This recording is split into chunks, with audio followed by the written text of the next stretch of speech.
Hi, good morning. So I am sitting here with my clay.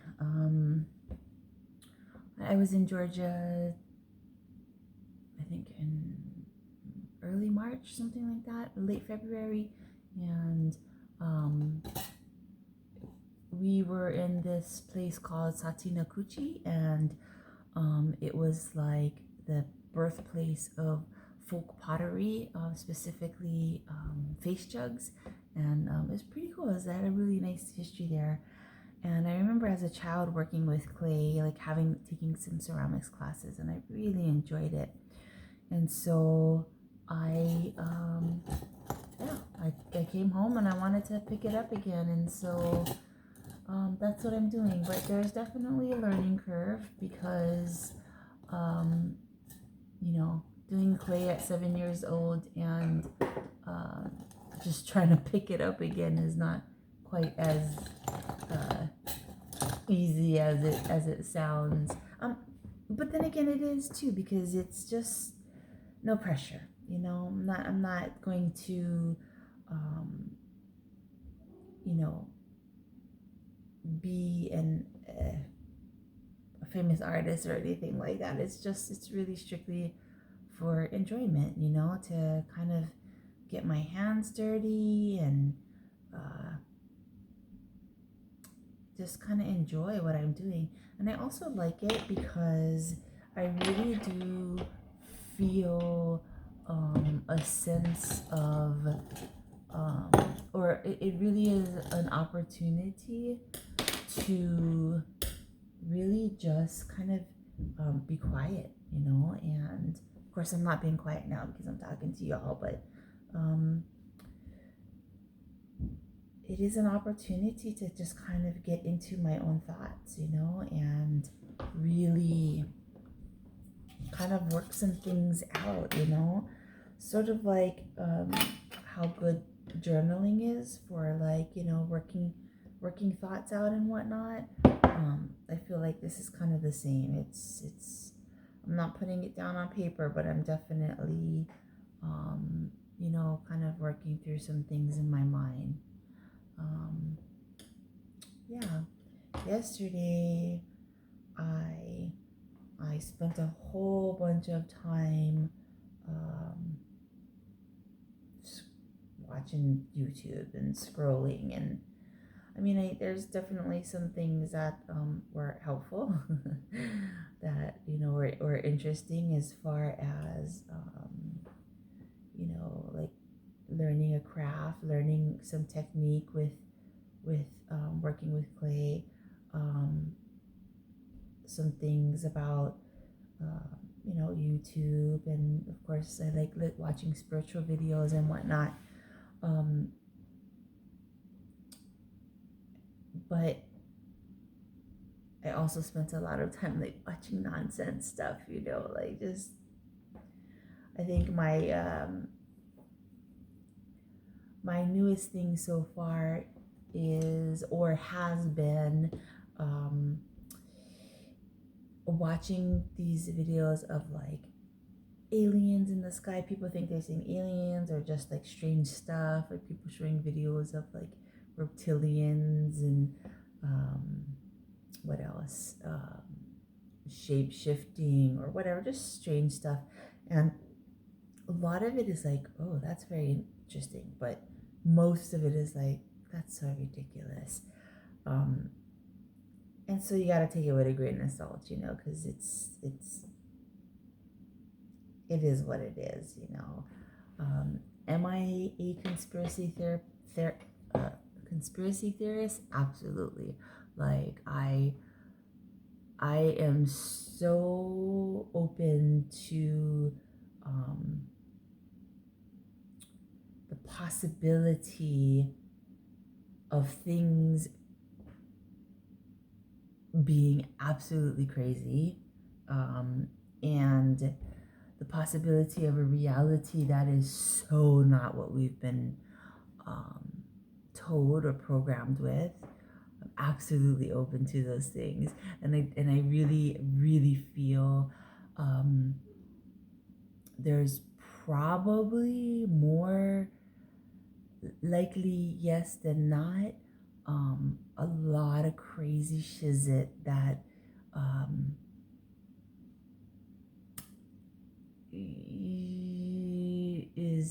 is probably true. Yeah. But then again, also, I think it's important to really consider that, we there's that expression, does art create life or does life create art, and I think it's both. It's definitely both. It's a co-creation. So it's the same thing like for reality, right? So your thoughts create your beliefs, and your beliefs create your reality. I believe that without a doubt. And then we have a personal reality, and then we have a collective reality. And the personal reality that you create definitely contributes to the collective reality. So, in other words, if I started to believe that the sky was green, and other people started to believe the sky was green, we would eventually end up at a collective reality of the sky is green. I think it's kind of contagious in that way as well.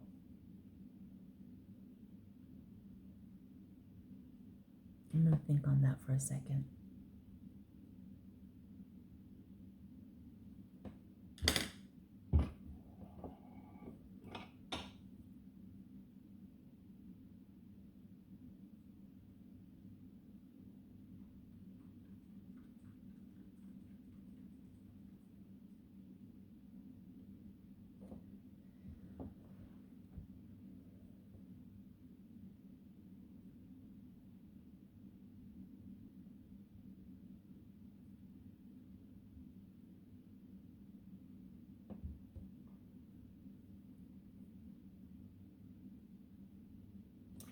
Yeah, so I guess, another kind of example of that is, so yesterday I was watching some things, and I don't watch TV, but I do love watching YouTube videos. But again, I also take it all with a grain of salt, because it is really just, whoever's presenting the information, it is coming through their lens. And I know that, even things that I witness with my own eyes is being filtered through my own lens of learning. And I have to take those things with a grain of salt also. Which leads me down to this path of like, is there really truth? And the answer that I arrive at is usually yes. And that truth, the only truth that exists, is love. Love and oneness, which is a whole other thing. But getting back to this topic of like creating reality and creating a collective reality, when I was watching these videos yesterday, a lot of things that were coming up were about people talking about the Epstein files, and how like the DOJ, I guess it is saying that now that it no longer, there are no files, never existed. However, all of the previous talk before was about who was on the list, right? Like, who were all the people on the list, release the list, we want to see the list. And now suddenly, all the talk is like, there is no list. And the video cameras that supposedly, were out when Epstein supposedly hung himself in his cell, in his jail cell, suddenly they're back, and all they show is that it indeed was a suicide. So basically, the narrative is being recreated to be almost completely the opposite of what the narrative was before. Before, there were files that or lists that contained a whole bunch of people's names, and that's why those people were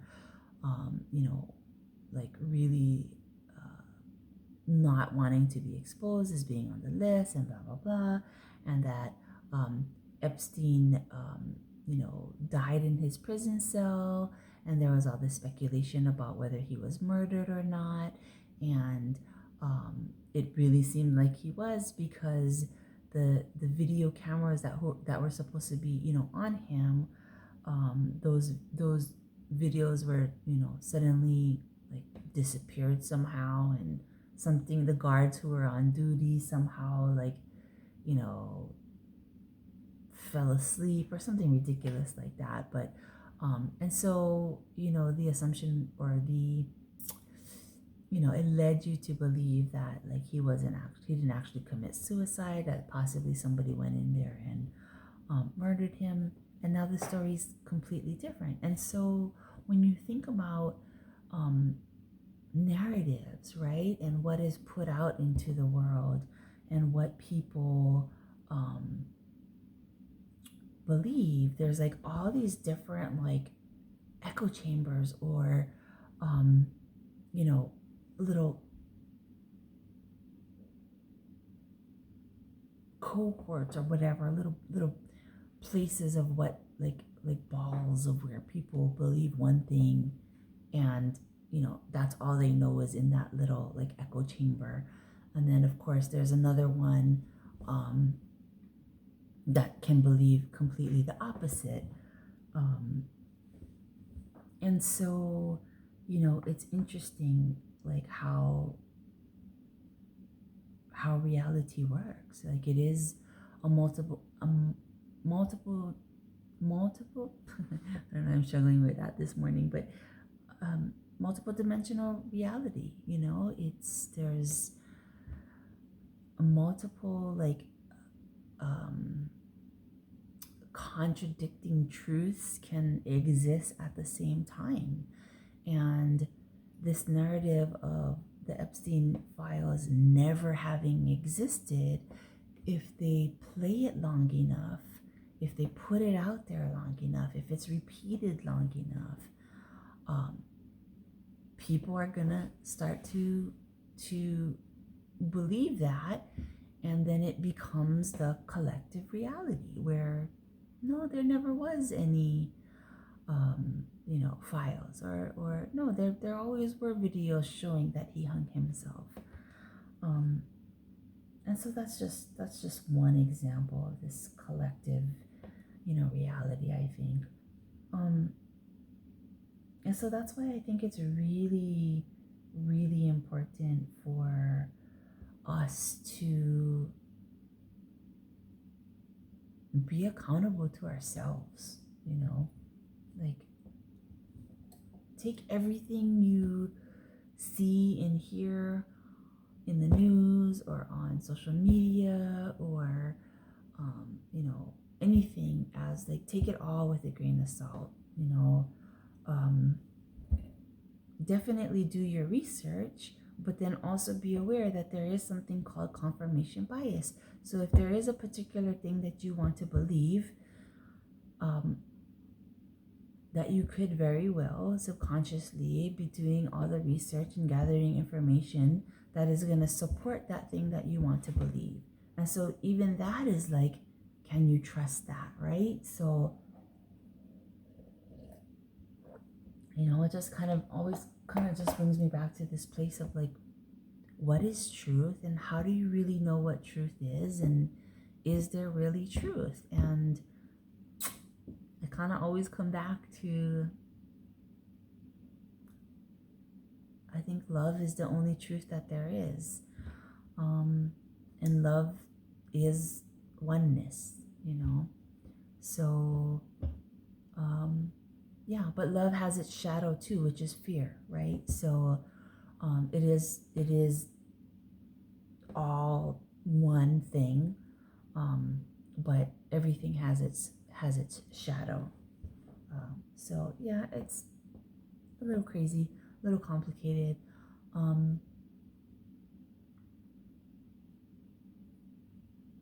I wish I had the ability right now to kind of explain that a little bit better, but not quite there this morning. Anyway, I don't know. What do you think? Like, is there truth? Does truth exist?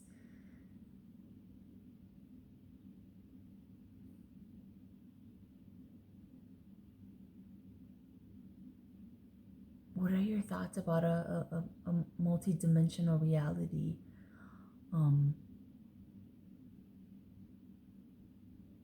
Yeah, I mean, for me, I see it all the time, and I think, like, when we talk about timelines, timelines are part of the multidimensional reality, and that you can jump these timelines and shift in these, shift these timelines all the time.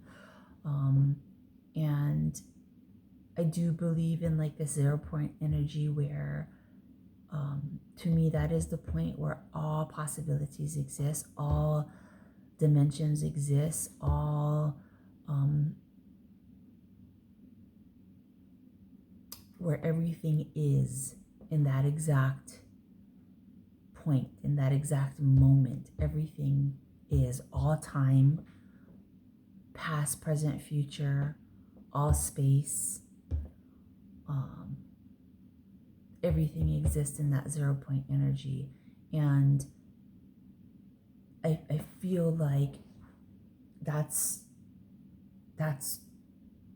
where we are, like in that 0 point energy. But within that 0 point energy, because everything exists within that, there are all the multiple timelines, the multi dimensions, and it's not linear. It's all swirling around, and you're moving in and out of it, you know, constantly. And so,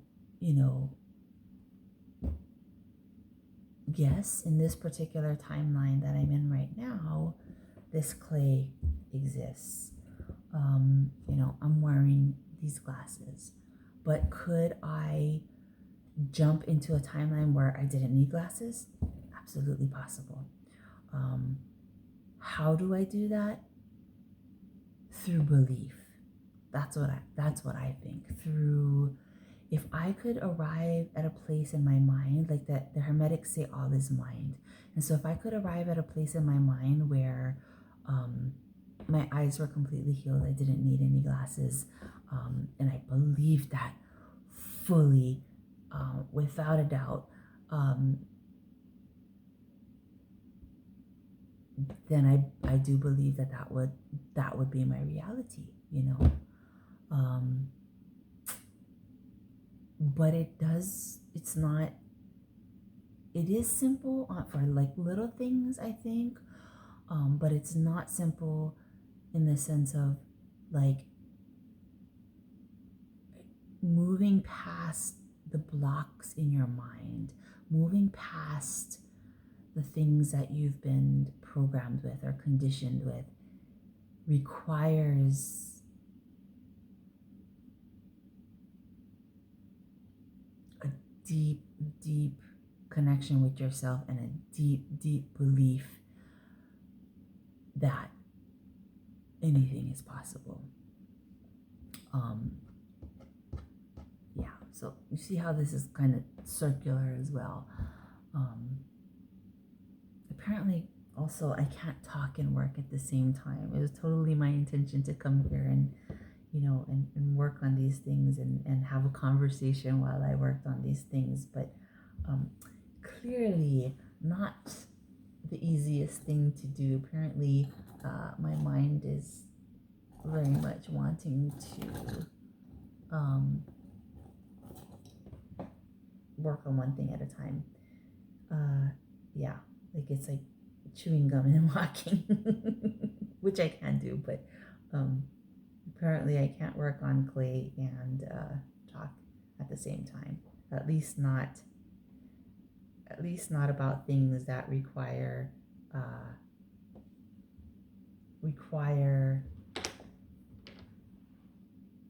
real energy into thought So, yeah. Anyway. But, I really like, I mean,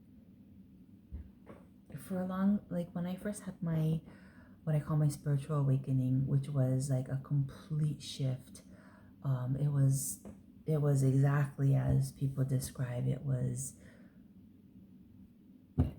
the veil being lifted and this sudden aha moment of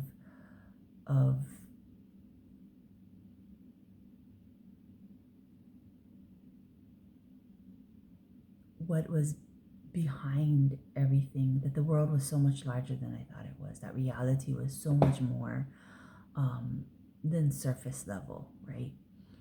And I think I've always had that inclination. I've always been very much in my own thoughts and very much a deep thinker, but there was a moment when all of this information was coming in for me, and I can talk about this more later. But all of this information was coming in for me, and I thought I was going crazy. Like I literally thought that I was going mad and that I was going to be locked up in some insane asylum. Not that they have those anymore, but but then I asked, like I asked myself, like, is this information that is coming through in this like just massive downloads, is it hurtful? Is it negative? Is it, you know, is it going to hurt me in any way? And the answer, and how does it feel? Does it feel evil? Does it feel negative? And the answer was no. It was no. This information feels like it resonates. It feels like it's right within my body. And so I had to make a conscious decision to allow it.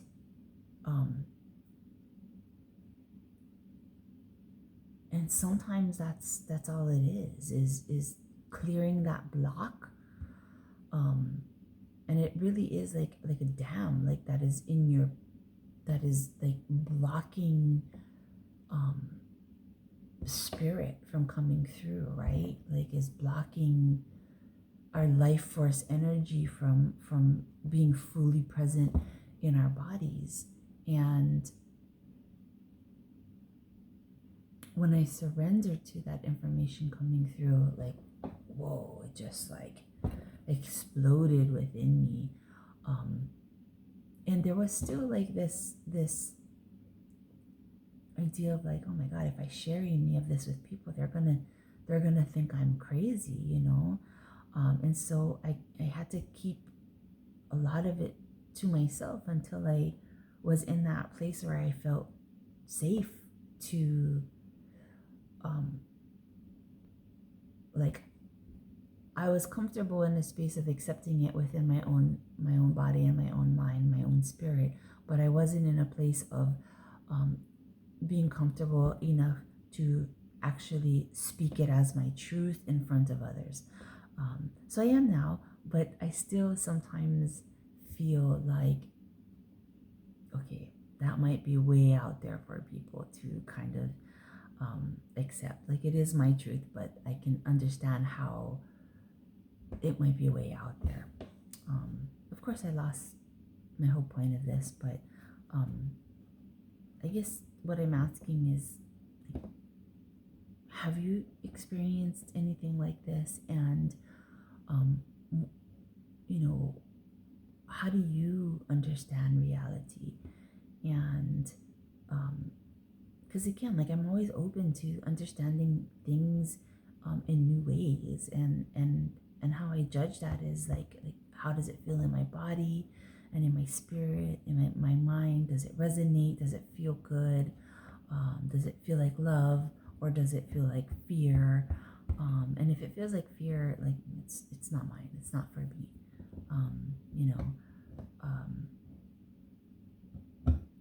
Yeah. So just curious, like what is it for you?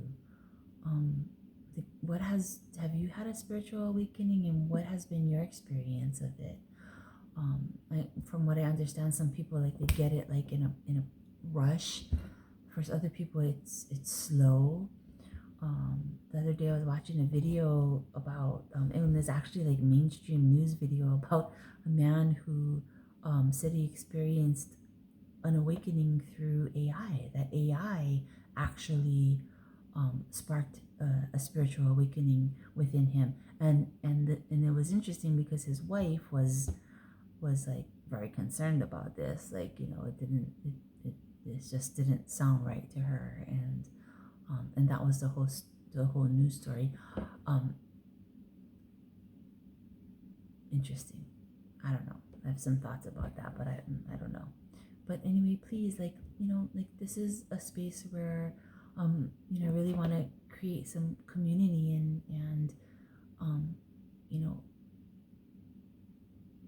build connection through like shared experiences. So, what is it for you? What has your experience been?